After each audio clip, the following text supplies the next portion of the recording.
इस दुनिया में हैं जिन्हें एल्ड्रिच गॉड कहा जाता है। ये इतने खतरनाक होते हैं कि अगर कोई इंसान इन्हें बस टच भी कर ले तो वो पागल हो सकता है। लिंड नाम का एक अदर वर्ल्ड ट्रैवलर है जो लाखों सालों से जिंदा है। उसने इस दुनिया के सुप्रीम लॉ को पूरी तरह मास्टर कर लिया है और अब वो एक वॉकिंग एनसाइक्लोपीडिया बन चुका है। लेकिन इतनी नॉलेज होने के बाद भी वो एक चीज कभी समझ नहीं पाया कि आखिर वो इमॉर्टल यानी हमेशा जिंदा रहने वाला क्यों है। ईविल गॉड से लड़ने के लिए अर्थ से कुछ टाइम ट्रैवलर्स को बुलाया गया था, लेकिन दुख की बात यह रही कि लिंड के सारे साथी धीरे धीरे बूढ़े हो गए और आखिर में मर गए।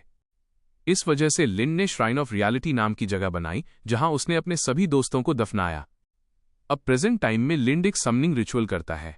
वो कुछ अजीब से मंत्र बोलता है और अचानक उसके सामने एक अजीब सा गेट प्रकट हो जाता है। लिंड उस गेट से कहता है कि उसकी सिर्फ एक ही विश है, वो अपनी जिंदगी में थोड़ा प्लेजरेबल एक्शन चाहता है। ये सुनकर गेट थोड़ा फ्लस्टर्ड हो जाता है, लेकिन लिंड यहीं नहीं रुकता। वो उस गेट से शादी करने तक की बात कह देता है।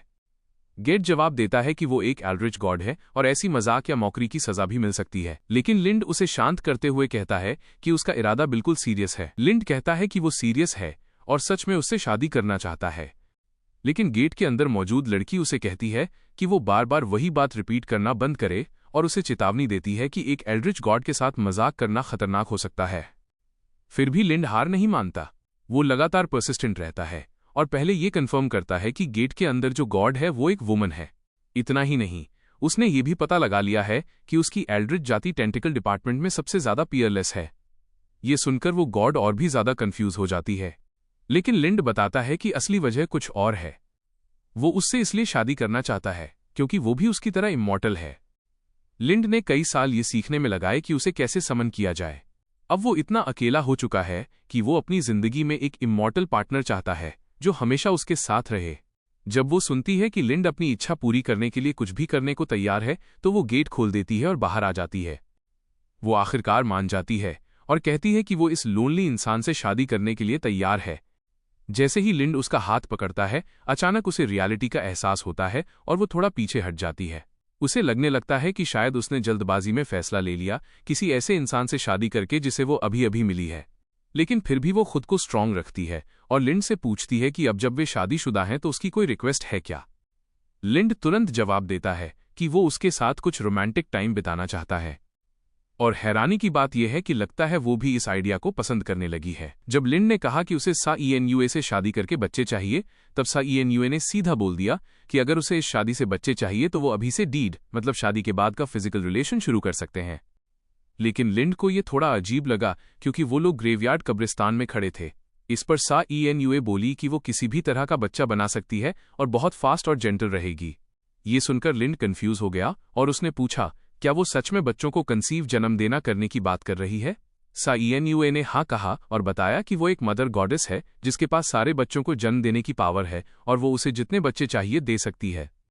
ये सुनकर लिंड थोड़ा डिसअपॉइंटेड हो गया क्योंकि उसके दिमाग में कुछ और प्लान्स थे। वो बस अपना बर्निंग लव, सच्चा प्यार साइएनयूए को दिखाना चाहता था। ये सुनकर साइएनयूए का चेहरा एकदम रेड हो गया और वो शर्म से भागने लगी।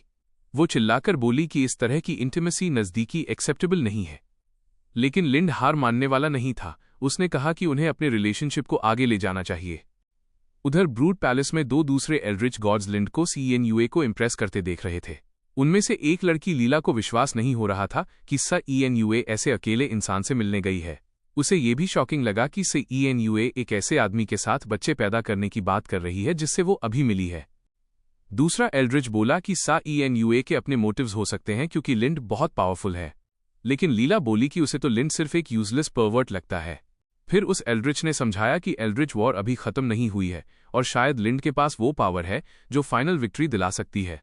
साइएनयूए का गोल है बाकी एल्ड्रिच को हराकर नया क्रिएटर बनना। लेकिन लीला को ये आइडिया बिल्कुल पसंद नहीं आया कि लिंड साइएनयूए को प्रेग्नेंट करे। इसलिए उसने डिसाइड किया कि वो खुद चेक करेगी कि लिंड साइएनयूए के लायक है या नहीं। दूसरी तरफ साइएनयूए सोच रही थी कि शादीशुदा कपल्स को फिजिकल रिलेशन बनाना पड़ता है। वो सोचकर नर्वस हो रही थी क्योंकि ये सब उसने सिर्फ बुक्स में पढ़ा था। तभी उसे पोर्टल दिखा जो लिंड की जगह को ब्रूड से कनेक्ट करता था। उसे समझ आ गया कि बाकी एल्ड्रिच ने उनकी सारी बातें सुन ली हैं। इसलिए उसने लिंड से कहा कि अभी इस टॉपिक पर बात रोक दे, क्योंकि उसे वापस जाकर सबको एक्सप्लेन करना है। किंग्स फॉल के बाद लिंड पूछता है क्या वो दोनों फिर से साथ वापस जा सकते हैं, लेकिन सेन्युआ मना कर देती है।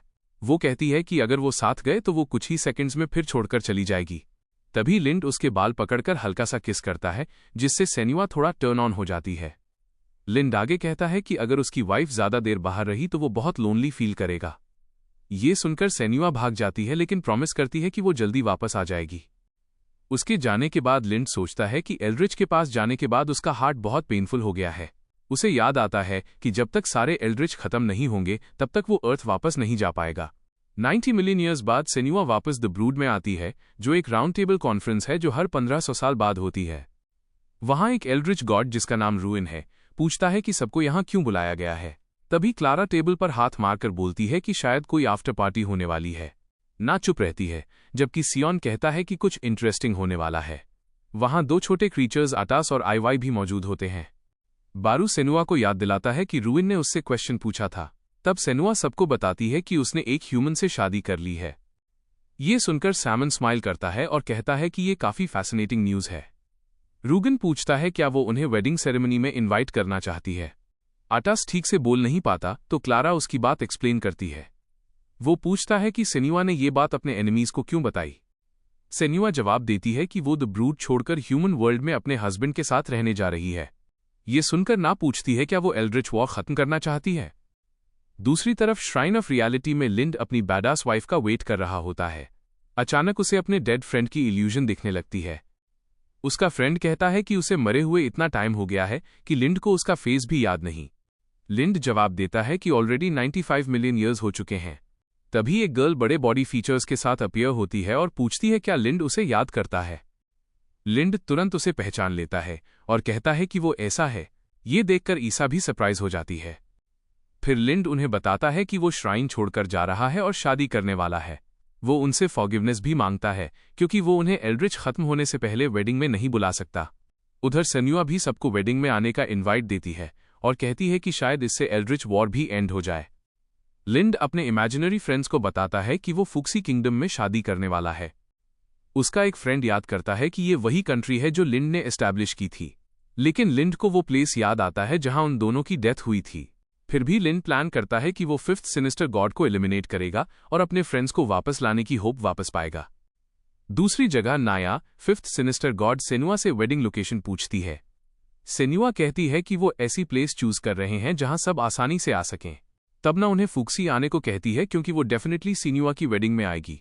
कुछ टाइम बाद दोनों फुक्सी किंगडम पहुंचते हैं और ट्रीटी चर्च जाते हैं जहां मैरिजेस रजिस्टर होती हैं। तभी चर्च की एक सिस्टर आती है जो अपना इंट्रोडक्शन मरिया के रूप में देती है और पूछती है कि वो उनकी कैसे हेल्प कर सकती है। तभी लिंड सेनुआ का हाथ पकड़कर बताता है कि वो दोनों एक। लिंड मरिया को बताता है कि वो दोनों न्यूली मैरिड कपल हैं और अपनी मैरिज ऑफिशियली रजिस्टर करवाना चाहते हैं। ये सुनकर मरिया सरप्राइज हो जाती है, क्योंकि उन्होंने अभी ऑफिशियल रजिस्ट्रेशन नहीं किया था, फिर भी खुद को मैरिड बोल रहे थे। वो उन्हें कहती है कि उनके साथ चलो, क्योंकि जूरी डिसाइड करेगी कि वो मैरिज के लिए एलिजिबल है या नहीं। रास्ते में लिंड सेनुआ को बताता है कि फुक्सी किंगडम में मैरिज को बहुत हाई रिस्पेक्ट दिया जाता है। ये सुनकर सेनुआ पूछती है कि उसे ये सब कैसे पता है। तब लिंड बताता है कि उसके फ्रेंड ने ही इस चर्च को ओरिजिनली फाउंड किया था। कुछ देर बाद दोनों जूरी के सामने पहुंचते हैं। जूरी का एक मेंबर लिंड से पूछता है कि उसके पास कितना मनी या सुप्रीम वेल्थ है। लिंड ऑनेस्टली जवाब देता है कि उसे कभी पैसे की जरूरत नहीं पड़ी और वो पूरी तरह ब्रोक है। सेनुआ भी अग्री करती है और कहती है कि वो भी कभी ऐसी सिचुएशन में नहीं आई जहां मनी की जरूरत पड़े। तब एक गर्ल पूछती है क्या उनके पास कोई वैल्यूएबल एसेट्स हैं जिससे वो टेंशन फ्री लाइफ जी सकें। लिंड बताता है कि उसके पास एक हाउस है और सेनुआ कहती है कि वो वहां जा चुकी है। फिर जूरी का आदमी उनके हाउस के बारे में पूछता है। सेनुआ बताती है कि वो एक क्वाइट प्लेस है जहां स्टार्स क्लियरली दिखाई देते हैं। ये सुनकर गर्ल सोचती है कि शायद उनके हाउस की रूफ ट्रांसपेरेंट होगी, लेकिन सेनुआ आगे बताती है कि वहां का व्यू बहुत वास्ट है और वहां चलने वाली जेंटल ब्रीज बहुत कंफर्टेबल फील होती है। मारिया को समझ आता है कि ये एक्चुअली ओपन एयर हाउस है। वो पूछती है कि उनके घर के आसपास क्या है। सेनुआ बताती है कि वहां बहुत सारे फ्लावर्स हैं और साथ में कुछ टूमस्टोन्स भी हैं।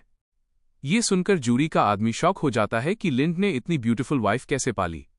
सेनुआ आगे कहती है कि वो टूमस्टोन्स लिंड के लिए बहुत इंपॉर्टेंट हैं और एक वाइफ होने के नाते वो भी उन्हें इक्वली चेरिश करती है। ये सब सुनकर जूरी की गर्ल को लगता है कि शायद सेनुआ को डिसीव किया जा रहा है। वो सेनुआ से पूछती है कि वो लिंड को कब से जानती है। सेनुआ कैजुअली बोलती है कि वो उससे कल ही मिली थी। ये सुनकर गर्ल तुरंत इस मैरिज को एक्सेप्ट करने से मना कर देती है। वो मारिया को रिमाइंड करती है कि पहले भी ईविल डीटी फॉलोअर्स के केसेस आए हैं जहां विमेन को मैनिपुलेट किया गया था। ये सुनकर लिंड सोचता है क्या वो उस पर भी डाउट कर रही है।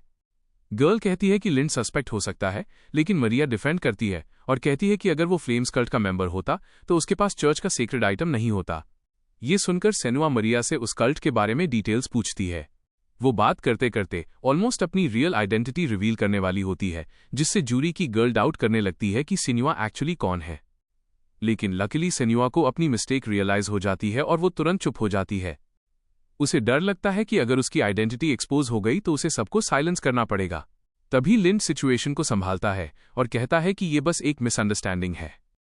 ये सुनकर सेनुआ को रिलीफ मिलता है, क्योंकि अगर सच सामने आ जाता तो सिचुएशन डेंजरस हो सकती थी। फिर लिंड कहता है कि सेनुआ एक मैलेवलेंट डीएटी है।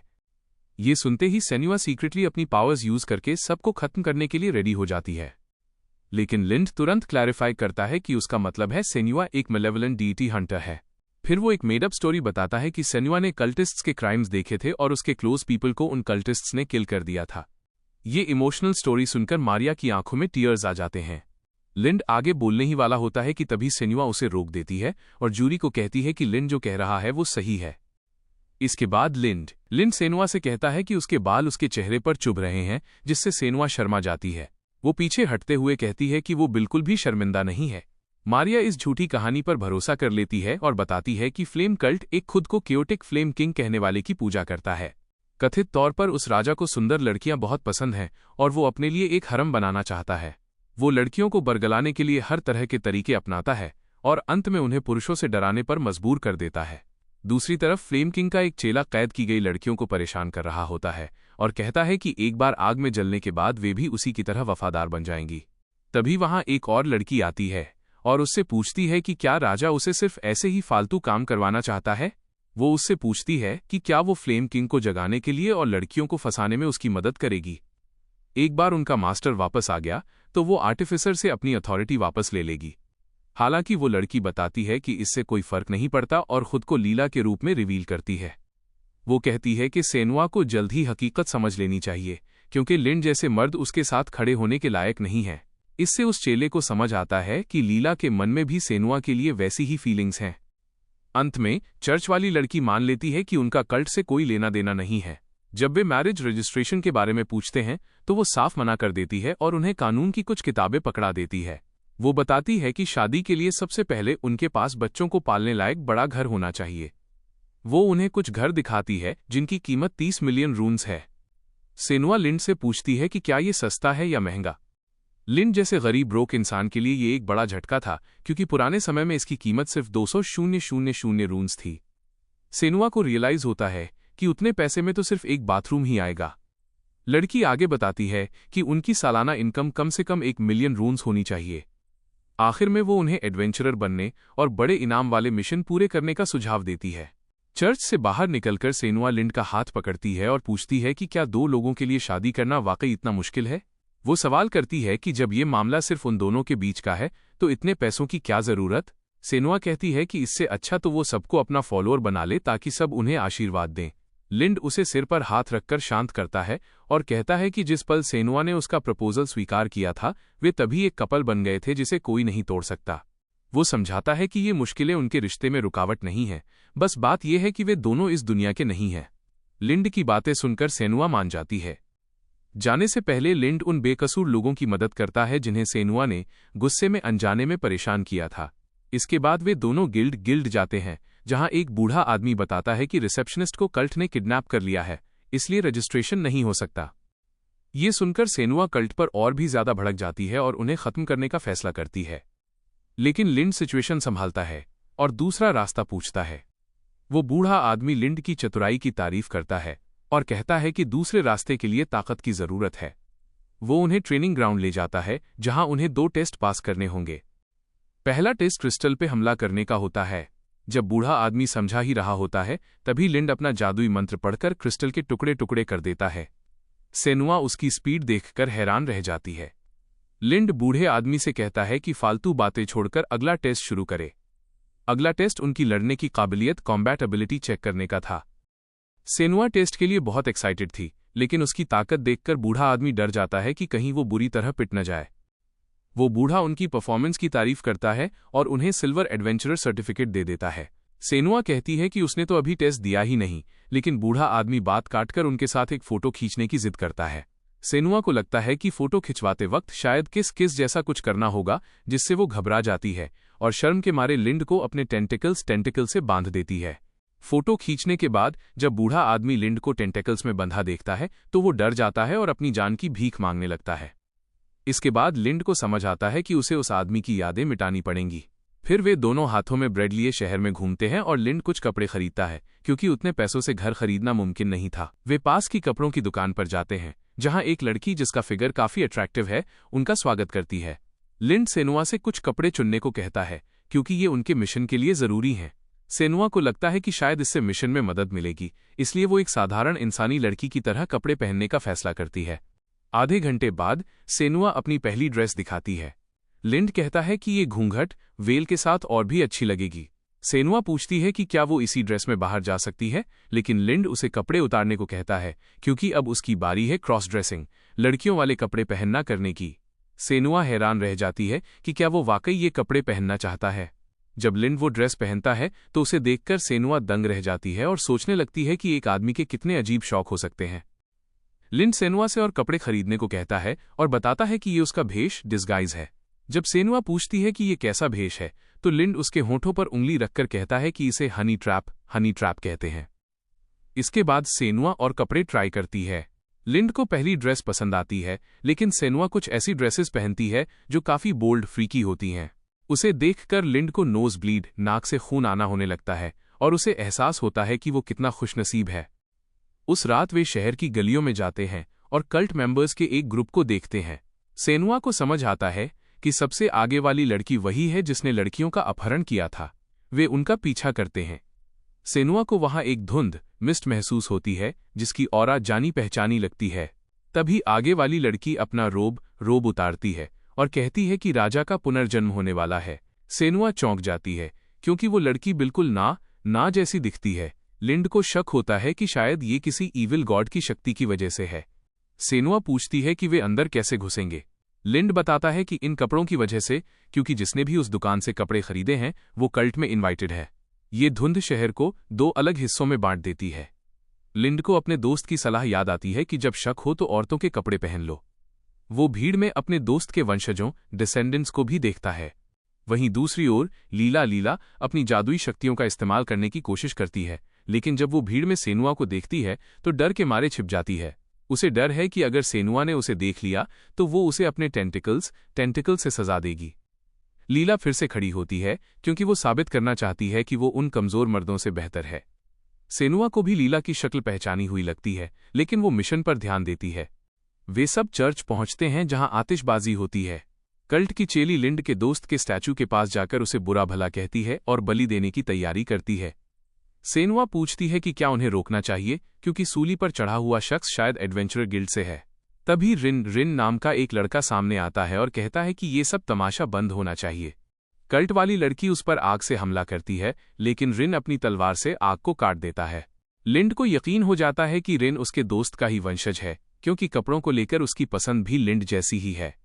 लिंड अपनी जादुई ट्रिक से उस धुंध फॉग को गायब कर देता है, जिससे सब दंग रह जाते हैं। कल्ट के बाकी सदस्य बेहोश हो जाते हैं। रिन उस लड़की पर हमला करने वाला होता है, तभी लीला बीच में आकर उसे बचा लेती है और दोनों वहां से भाग निकलते हैं।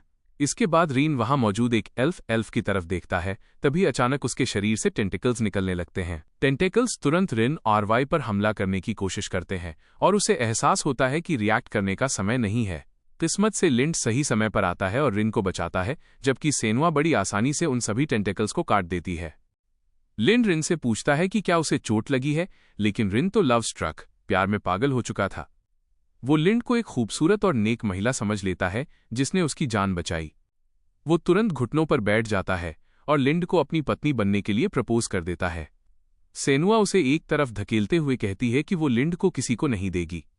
रिन को लगता है कि ये दोनों लव बर्ड्स हैं और लिंड मान जाता है कि वे पति पत्नी हैं। इसके बाद लिंड रिन को अपना पीनट दिखाकर सबूत देता है कि वो एक मर्द है। ये रिन के लिए एक शौक था, पर वो फिर भी लिंड की खूबसूरती और नेक दिल की तारीफ करता है। सेनुआ लिंड से पूछती है कि क्या सभी मर्द पहली मुलाकात में ही प्रपोज कर देते हैं, जिस पर लिंड कहता है कि उसे सेनुआ को वाकई प्रपोज करना पड़ा था। काम खत्म होने के बाद रिन को समझ आता है कि वे अपनी शादी रजिस्टर कराने की कोशिश कर रहे थे। वो अपना introduction night of the empire और सॉल्वेशन सोसाइटी के मेंबर के रूप में देता है। वो उनसे पूछता है कि क्या उन्होंने टाइम ट्रैवलर्स के बारे में सुना है। रीन गर्व से बताता है कि वो ऑलमाइटी लॉर्ड लिंड का वंशज है। लिंड उसे बीच में ही रोक देता है, क्योंकि वो खुद ही लिंड है जिसने सॉल्वेशन सोसाइटी बनाई थी। रिन उसे कुछ देर देखता है और मुस्कुराता है। उसे लगता है कि लिंड कोई भ्रम पालने वाला डिल्यूशनल इंसान है।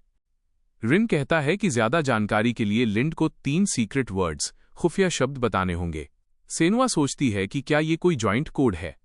रीन बताता है कि ये एक यूनिक पासवर्ड है जो सिर्फ सॉल्वेशन सोसाइटी के मेंबर्स को पता होता है। रीन पहला शब्द बोलता है ब्लू डीमंस बूट्स और लिंड जवाब देता है चेल्सी। अगला है I'll give you some instant noodles और लिंड उसे पूरा करता है I won't eat anything but bakshein noodles। आखिरी सेंटेंस रीन बोलता है Why he can't have a look और लिंड जवाब देता है If he looks at it one more time it'll explode। रीन दंग रह जाता है कि लिंड ने न सिर्फ शब्द बोले बल्कि वो चीकी मूव्स भी किए। सेनुआ को कुछ समझ नहीं आता और वो इन्हें नोट कर लेती है। लिंड कहता है कि ये बस टाइम ट्रैवलर्स के दौर का एक बैड जोक है। वो सेनुआ का हाथ पकड़कर कहता है कि वो उसे ये जादुई शब्द बाद में सिखा देगा। रिन बताता है कि 5th ईविल गॉड नाया कुछ समय पहले जंगल से गायब हो गई थी और अब बर्निंग ऑर्डर कल्ट एक्टिव हो गया है। वो उनसे इन्वेस्टिगेशन में मदद मांगता है और इनाम का वादा करता है। ये दोनों होमलेस लोग तुरंत डील पक्की कर लेते हैं। तभी मारिया आती है और कल्ट से लड़ने के लिए उनका शुक्रिया अदा करती है और उनकी शादी की सेरेमनी अरेंज करने का फैसला करती है। वापस जाते समय सेनुआ कह रही होती है कि पैसा कमाना कितना आसान है। तभी अचानक नाया वहां प्रकट होती है। वो लिंड की मूवमेंट्स को रोक देती है और आसपास के सभी लोगों का समय थाम स्पेस टाइम स्टॉप देती है। वो सेनुआ से ईविल गॉड्स के युद्ध के बारे में बात करना चाहती है। सेनुआ को नाया का उसके पति को जाल में फंसाना पसंद नहीं आता, लेकिन लिंड उसे शांत करता है और कहता है कि उसे फंसाना इतना आसान नहीं है। नाया हैरान होती है कि लिंड उसके बंधन से कैसे छूट गया। नाया बताती है कि वो अपनी अथॉरिटी लिंड और सेनुआ को सौंपकर युद्ध से पीछे हटना चाहती है। वो चाहती है कि वे दोनों उसकी आधी आधी शक्ति बांट लें, लेकिन वो इसे मुफ्त में नहीं देगी। बदले में वो चाहती है कि वे उसे अपने रियल एस्टेट कंसल्टेंट के रूप में चुने। लिंड और सेनुआ को समझ नहीं आता कि वो क्या कह रही है।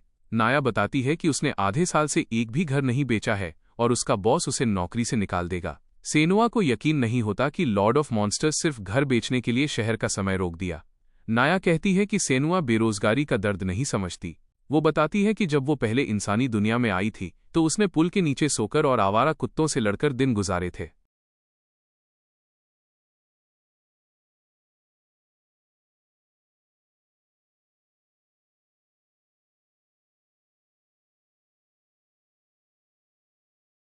नाया की दर्द भरी कहानी सुनकर उन दोनों को उसकी तकलीफ समझ आती है।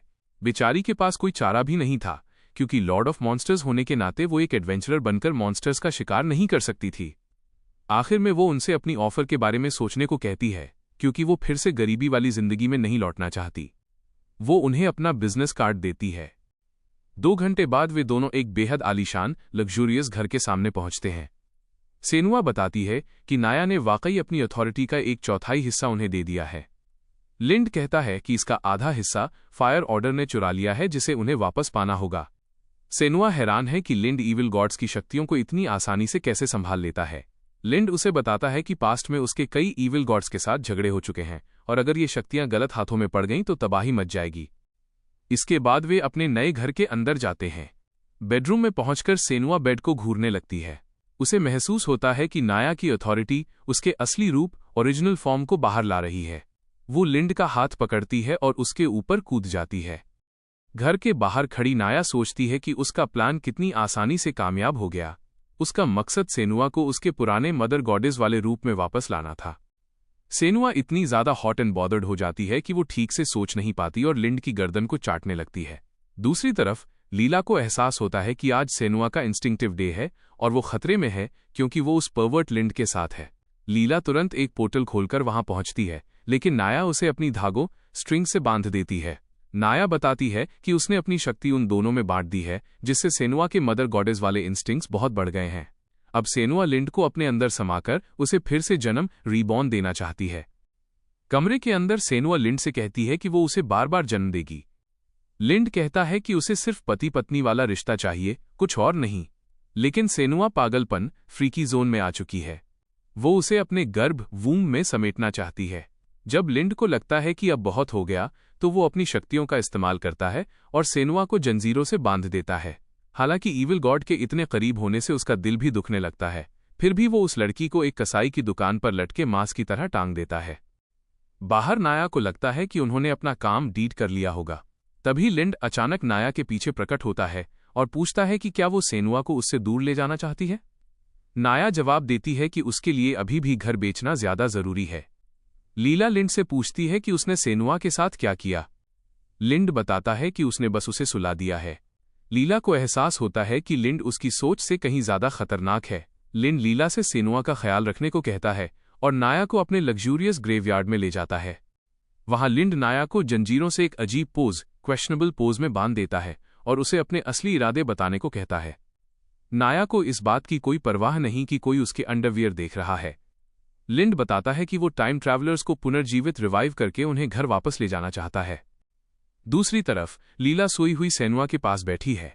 वो उसके माथे पर गीला कपड़ा रखती है और सोचती है कि अगर लिंड नहीं होता तो सेनुआ पूरे शहर को रीबॉर्न कर देती। लीला चेक करने के लिए चादर उठाती है और सेनुआ की खूबसूरती जेनॉर्मस जग्स देखकर दंग रह जाती है। वो सेनुआ के होठों की तरफ झुकती है और उसे किस किस करने ही वाली होती है कि तभी अचानक लिंड वहां आ धमकता है। लीला बुरी तरह चौंक जाती है और पीछे हटते हुए पूछती है कि वो इतनी जल्दी वापस कैसे आ गया। वो नाया के बारे में भी पूछती है, जिस पर लिंड, क्या लिंड ने लीला को रंगे हाथों पकड़ लिया और नाया के साथ उसका क्या समझौता हुआ।